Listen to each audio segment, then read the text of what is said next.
सभी को नमस्कार. Very good afternoon to all of you. Respected His Excellency Shri Kalraj Mishra ji, Honorable Governor and the Chancellor of Rajasthan Technical University, Kota. Professor S.K. Singh, Vice Chancellor, Rajasthan Technical University, members of the Board of Management, members of the Academic Council, all the deans, controller of examination, registrar, the faculty members and staff of RTU, and most importantly, today graduating students and their proud parents, and all the media persons who have assembled in this hall, and all those who are watching this convocation, 13th Convocation of RTU online, and ladies and gentlemen. Very good afternoon to all of you and greetings from All India Council for Technical Education to all those graduating students. I am honored to deliver my address at this 13th Convocation of RTU during its momentous occasion. This momentous occasion marks a very significant milestone in all the graduating students, and I extend my heartfelt congratulations to all the students on your remarkable achievements as you embark on this new chapter, taking on responsibilities for yourselves and your society. I wish you all the best in your future endeavors.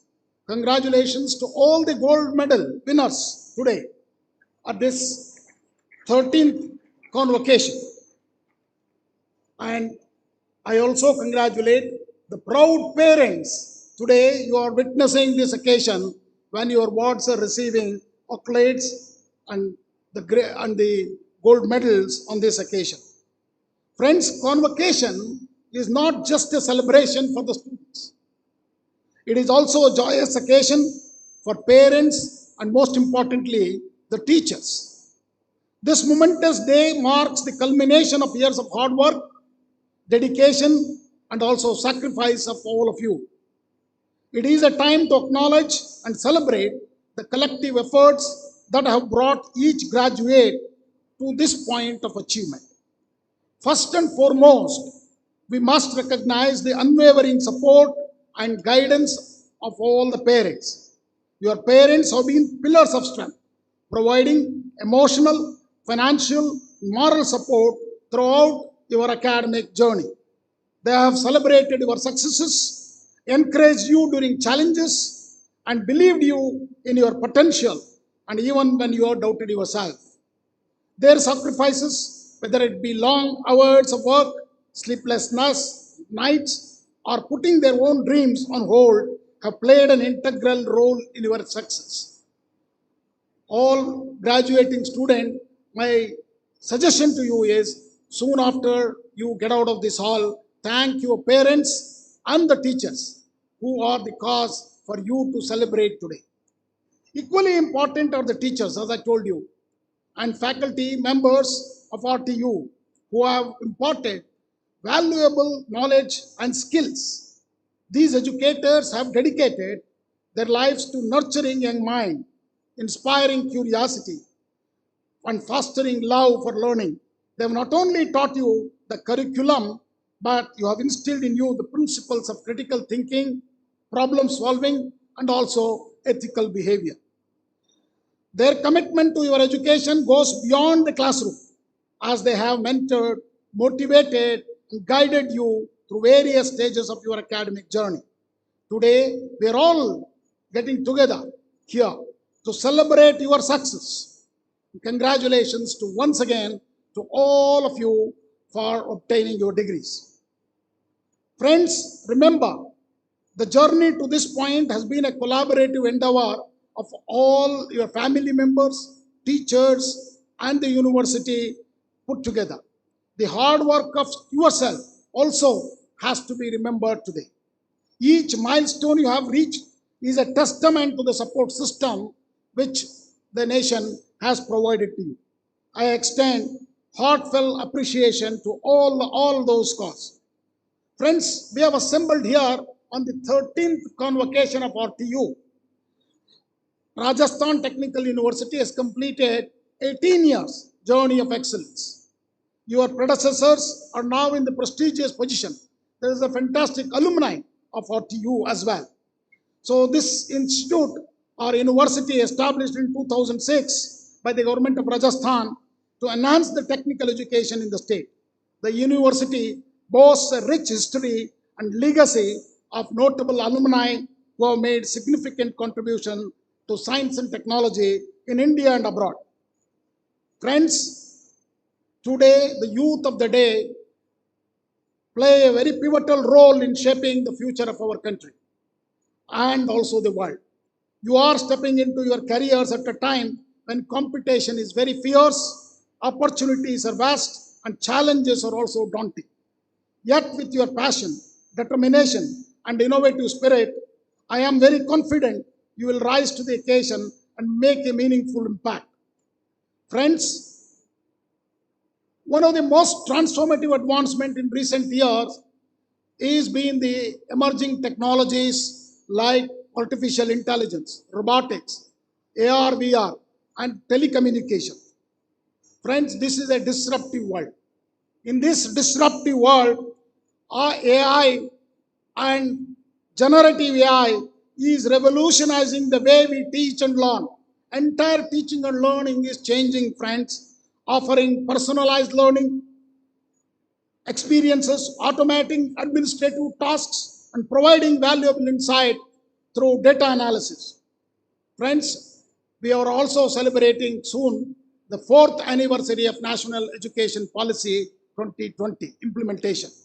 This policy has given us a fantastic roadmap as a nation, making flexibility for the students. The entire policy is centers around the students.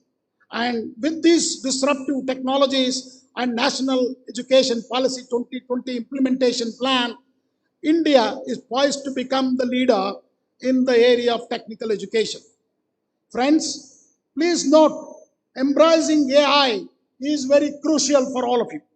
Today's youth has to get skilled, and the skilling is very, very important. So don't be very happy that today you're graduating, because your learning never ends here. You need to keep learning, keep skilling, upskilling, reskilling is a continuous journey. It is not just for the graduating students. Friends, remember, it's for all of us who are on the dais as well as off the dais. Have to skill, reskill, upskill with the technology disruption taking. So let me give you some hints how this technology is disrupting our lives. When I joined All India Council for Technical Education, I asked, the same time actually ChatGPT also came in, which is a generative AI. I asked the ChatGPT to write a poem about AICTE. Believe me, in 20 seconds, there was a beautiful poem in front of me, covering entire activities of AICTE. I was not very happy because I wanted to be smarter than this machine. So I asked the machine to write this poem in Hindi. Another 10-15 seconds, this new poem in Hindi covering the activities of AICTE, whether it is teaching, learning, or teachers training programs, or scholarships given by AICTE, and whatnot. Friends, why I am trying to tell you this story today? Because please note, we all been told a poet's skills are very difficult to acquire. It has to come through your genes or through your blood. Either your forefather or somebody has to be a poet in your family. But this machine, okay, with speed at which it does is mind-boggling. I will also tell you another incident where I was really impressed with these machines of AI, generative AI. I took a delegation of 10 vice chancellors to Taiwan. Taiwanese students had put up a project, and in one project, they've used the artificial intelligence, generative AI, trained a robot to play a guitar. Please remember, every time the student demonstrated to us, it gave a new music composed by this machine and played by a machine, and it is such a fantastic truth to watch that every time he does a new music composition was coming. So remember, that means this machine has taken the role of not just the poet, the musician as well. Please remember, today with robotics and AI and quantum computing, the days of change. Many mundane jobs which only requires a memory will be done by these machines faster than what human beings can do. That speed at which it does is mind-boggling, ladies and gentlemen. So this kind of technology which is disruptive. See, if you remember 80s, when computers came in, entire the banking staff went on strike. In 2000, all of you remember, we all scared that world is going to doom when Y2K came in, year 2000. But now you don't see, even the whole rest of the world is worried about it, India is well prepared with our young people with the capability of technology. AICTE introduced these courses much before our IITs and IISc and premier institutes does. In 2017 itself, there were courses in robotics, artificial intelligence, data sciences, and many such advanced technologies have been utilized introduced by AICTE, and by 2021, when I was a director at IIT Guwahati, we tried to introduce a course on school and data science and artificial intelligence. So that means very clearly shows AICTE institutions have created a disruptive curriculum very early so that our students can graduate with very important courses and technologies in hand. They were skilled. So that's, you have to watch out now. How many of these students are coming out from AICTE approved institutions? See, all IITs, even today, if you count, 23 of them are there in the nation, graduate 15,000 graduates. How many? 15,000. But all AICTE institutions graduate 1.5 million engineers every year, ladies and gentlemen. This is 1% only graduate from our premier institutions. They are not visible, ladies and gentlemen. Whether it is successful Chandrayaan launch or Aditya L1 or many such projects of the nation are done by students of AICTE approved institutions, what we ourselves call second and third grade engineering graduates. Please remember, these second grade, third grade colleges students only are everywhere in the world. India has delivered technical management education not for Bharat ke liye nahi hai, pura world ke liye banaya hai. Today, our engineers are everywhere. You name a company where our engineers are not present. So this is the transformation, ladies and gentlemen. How did this transformation happen? If you just look back, 1980s, very few engineering colleges in the country. I know, even in Rajasthan, very few colleges. Okay. In 1980s, state of Karnataka started large number of engineering colleges. And then followed by all the southern states. And then, it spread to entire India. Today, friends, we have close to about 3,600 engineering colleges, 3,500 diploma institutions, and more than 2,000 management colleges and standalone PG diploma courses across the country, producing close to 1.5 million engineers and more than 1 million diploma engineers into the market. And all of us might be wonder, where are the jobs? Is there a balance? But today, if you look at where are our students, they are across the world. And we only came to know that during these wars, many of these people, and if you look at America, majority of professors, deans, and technology companies, CEOs, CTOs are all Indian diaspora, obtaining a single degree at least from India. That degree is a basic degree. So we should also thank the nation for giving this opportunity to all of us. Friends, the disruption in technologies today, India is the leader.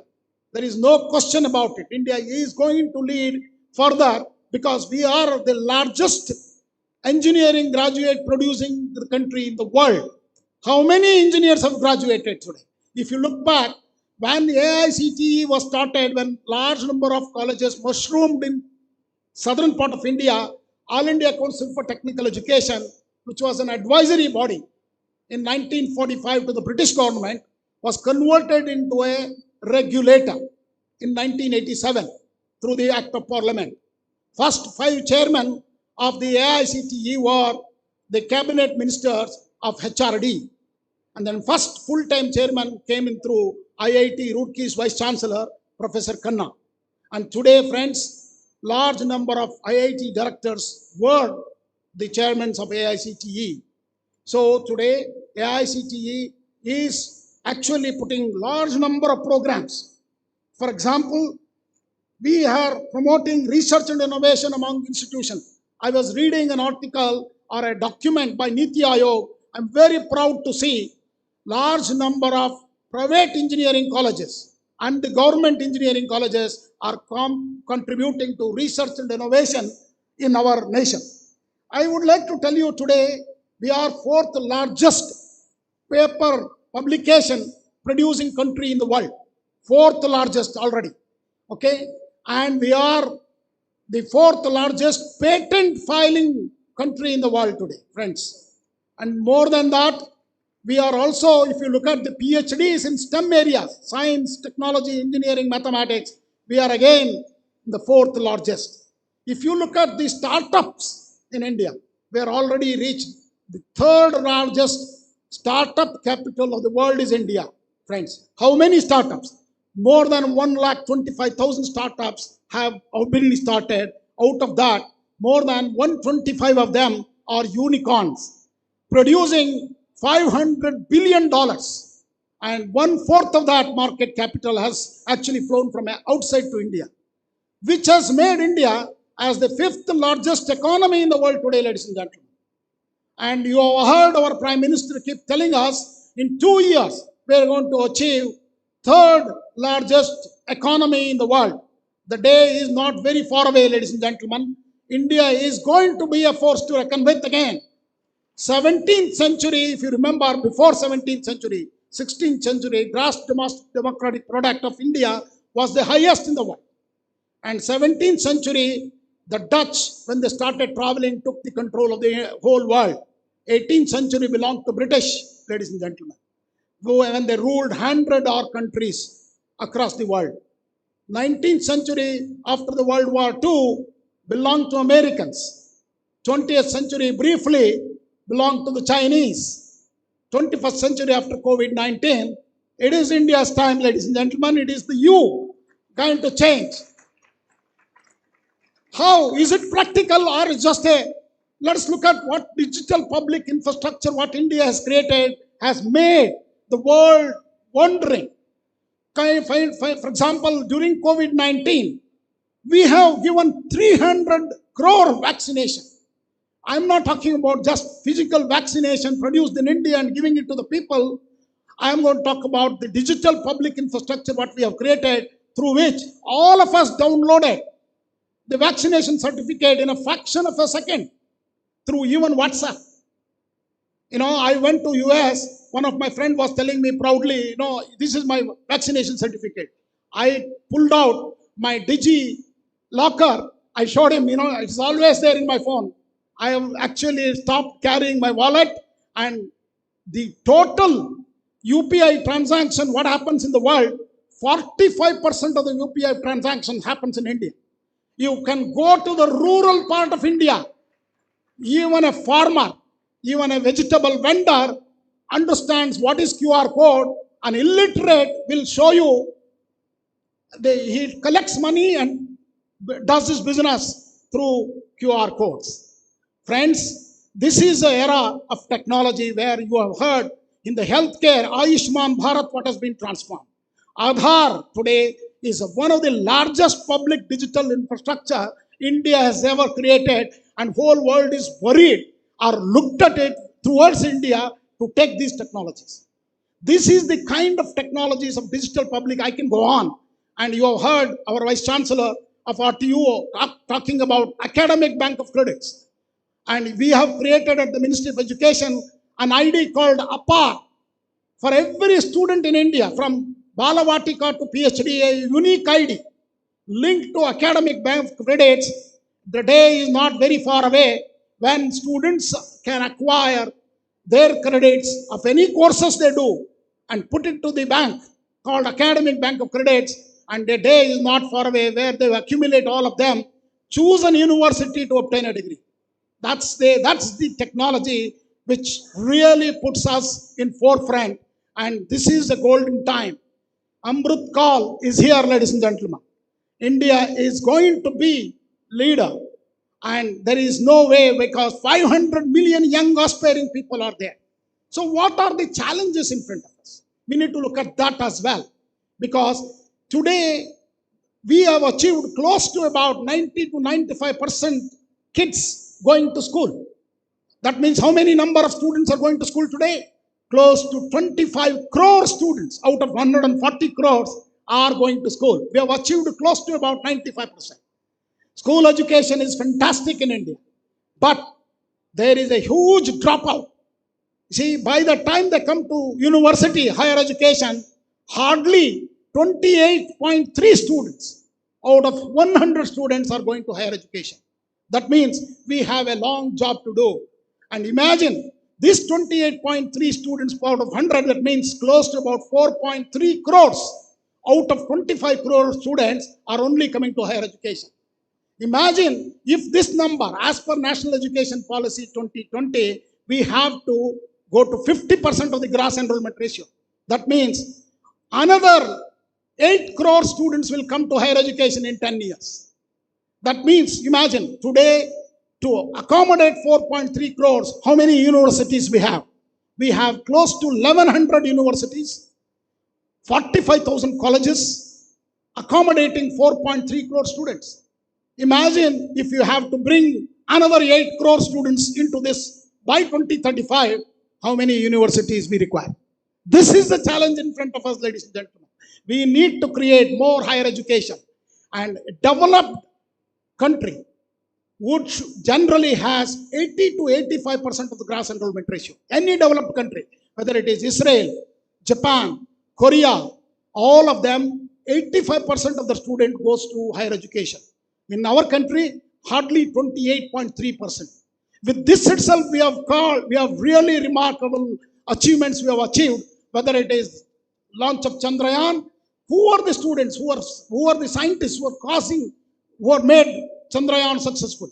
Imagine when the world miserably failed to put their satellite on the South Pole, even an American private company tripped over. Their robot did not really land at an appropriate place on the moon. But ours, spot on. Similarly, Aditya L1. Who are the scientists who made this possible?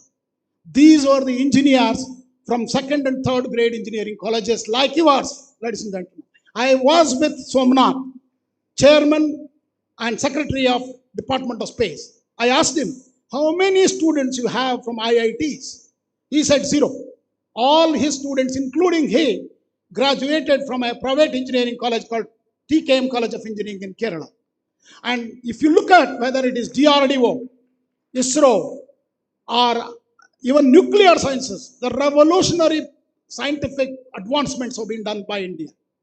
So not only in the emerging areas or IT, we have today, I will tell you, there are companies coming here to build an intellectual capital, which is the knowledge economy, what we are calling, to India. More than 2,000 companies have GCCs. One single company in one location in Bangalore alone hires 200,000 students. That means such companies are Hajar. Even with all this, we have employability issues. All our students are not getting placed. We all know that. There is a challenge. So in this direction, AICTE wanted to create our students as a skilled manpower. The day is not fair, particularly the young ones should listen to me. You see, nobody will care what degree you have got. A day has come, they will ask you what skill you are going to bring on the table. What you are good. What are you going to do for me in my company or in our agency? Even government is transforming. So you can very clearly see technology and governance are going to take our country to the next level, ladies and gentlemen. These technologies are highly disruptive, and quantum is here to make much more worse. It's going to calculate so quickly, so human beings can never do this. So we need to, what we should do in this environment, particularly the young people who are graduating, and let me tell you, you need to adapt to the changes. You have to learn to adapt to changes and learn new skills, whether it is domain skills and core engineering, or it may be digital skills, and more than that, you have to also communication skills. So that's one very important thing. Your skilling, reskilling, upskilling is a continuous learning for you. Learning never ends. That's what national education policy also emphasizes. In this direction, AICTE has created an internship portal. We have made mandatory internship in all our institutions. And we have also created Institute Innovation Councils, IICs, what are called as. And today we have 14,000 IICs, which have created a disruption in the startups. AICTE, IICs have created 6,600 startups, and more than 10,000 patents have been filed by AICTE institutions. AICTE supports all financially for filing a patent free of, nothing will cost you. Actually, we have worked with Indian Patent Office. Today, for educational institution, patent filing has come down from 28,000 rupees to 2,800 rupees. How does this happen? All these initiatives, which will transform our nation. So more focus for institutions should be in the area of startups, innovation, and these ideas. And AICTE's YUKTI 2.0 portal through Smart India Hackathon. You heard your Vice Chancellor saying that 8 teams are participating from Rajasthan Technical University in Smart India Hackathon. Smart India Hackathon is one of the largest open innovation platform in the world, ladies and gentlemen. And every year from 2017, our Honorable Prime Minister has physically or online interacted with the winning teams without fail. And he has done it even in the midnight sometimes. 9:30 is to start up to 11:30. See the commitment of our leader. So that's what the India is going to change. We are very confident. Vikasit Bharat, you heard, our Vice Chancellor raised it. Vikasit Bharat at 2047. Friends, Vikasit Bharat is no more a dream. The way India is changing, whether it is in the area of infrastructure creation, railways, roads, airports, ports, connected Bharat with Bharatmala project, is going to transform India. But what we need to do is we need to emphasize more on core engineering. That's why AICTE has taken steps to popularize core engineering. And we are started fellowships, scholarships for core engineering to attract good students. Because now the narrative is everybody wants to do a computer science degree. That's not a good thing. In 5 years, watch my word, is going to change the scenario with core engineering, with advanced technologies like robotics, AR, VR, artificial intelligence, will be the needed manpower than only computer science. So I advise students to watch this space and get them skilled appropriately in relevant courses which are necessary to keep you going in a disruptive world. Because the change is so fast. It happens in seconds. As I told you, these machines can take away the job of a poet and an artist and a musician and even a farmer. Watch out, even the farming regular routine work will be done by robots at a speed which you can never imagine. That's going to be the future of India. That's where we need to adapt ourselves. Adapting to the new order and new environment is the success for your mantra for your success. So I advise you, look at the new programs at AICTE. NEET portal, National Education Alliance for Technology, is also a fantastic portal where you can find new courses, very advanced courses, where you can register. We also give scholarships there. So many of such initiatives are there, and please have a look at it, and also encourage young people who are coming newly to the institutions also to look at. There are plenty of opportunities. AICTE placement portal is also there. Those who are not yet placed, AICTE plus placement portal has 5 lakh employers. We are also working with MSMEs so that all our students are placed. So there are jobs, but they are unconnected. So we need to connect them, use the technology, and transparent governance will make a very successful. So imagine, the impact what has been created by these technologies. A seamless transmission. So you have to transform yourself from truly an academic excellence to practical excellence where you have some skills, hands-on experience.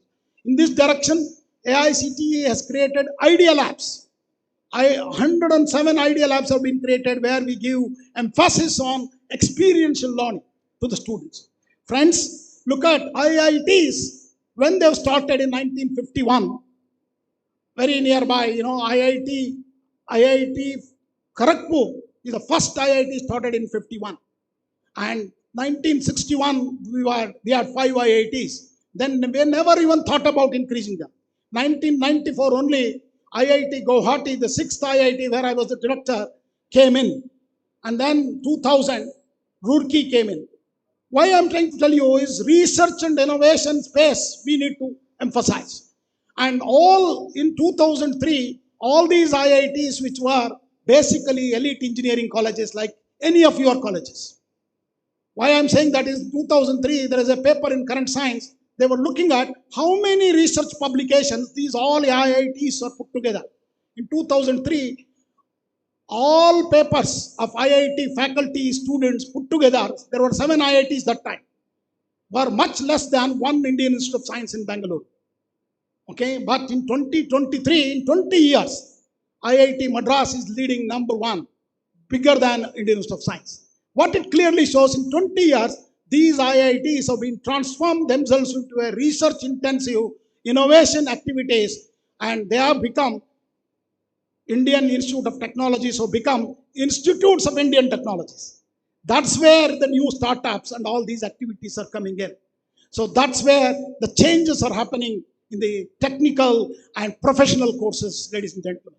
This year, AICTE, with that goal, taken BBA, BCA, and BMS courses into our fold. The whole idea is to inculcate quality teaching, quality parameters for our professional courses, because India can be a leader supplying our computer application specialists and management specialists to the whole world.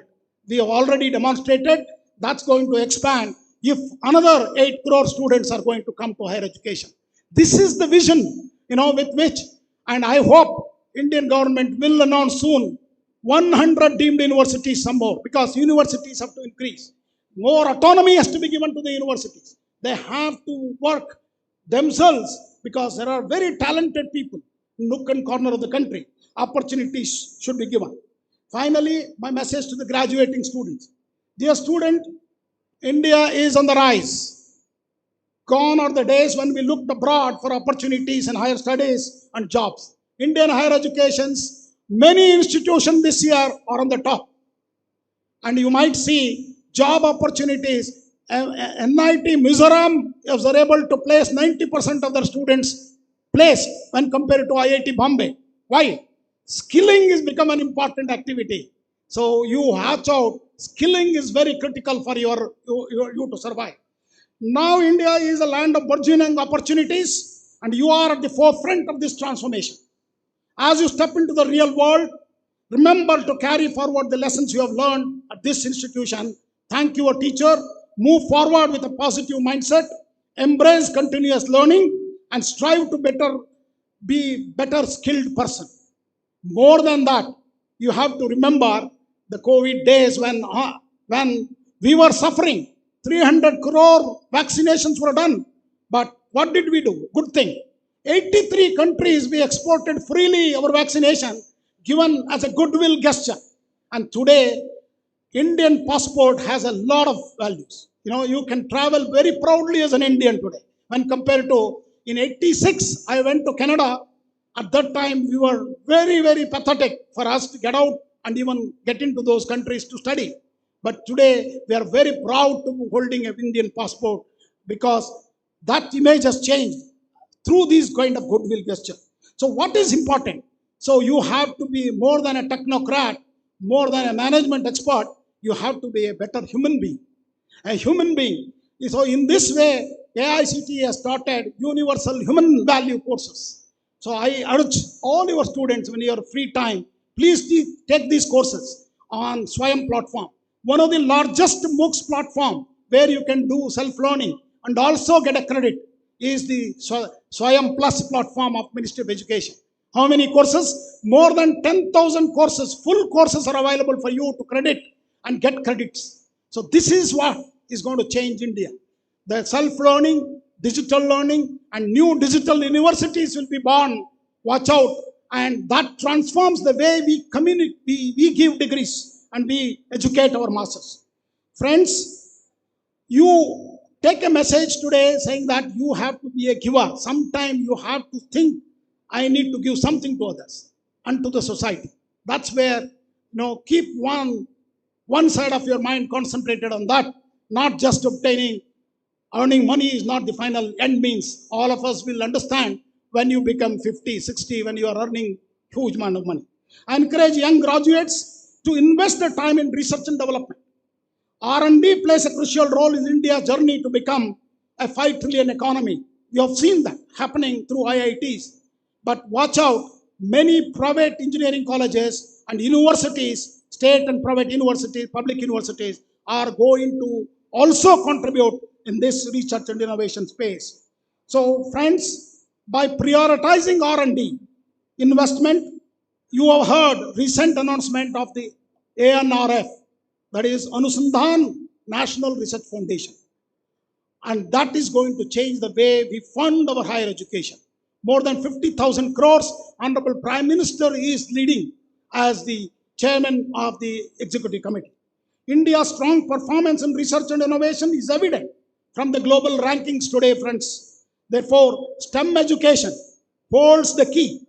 And to that, many of the IITs have added a made it STEAM.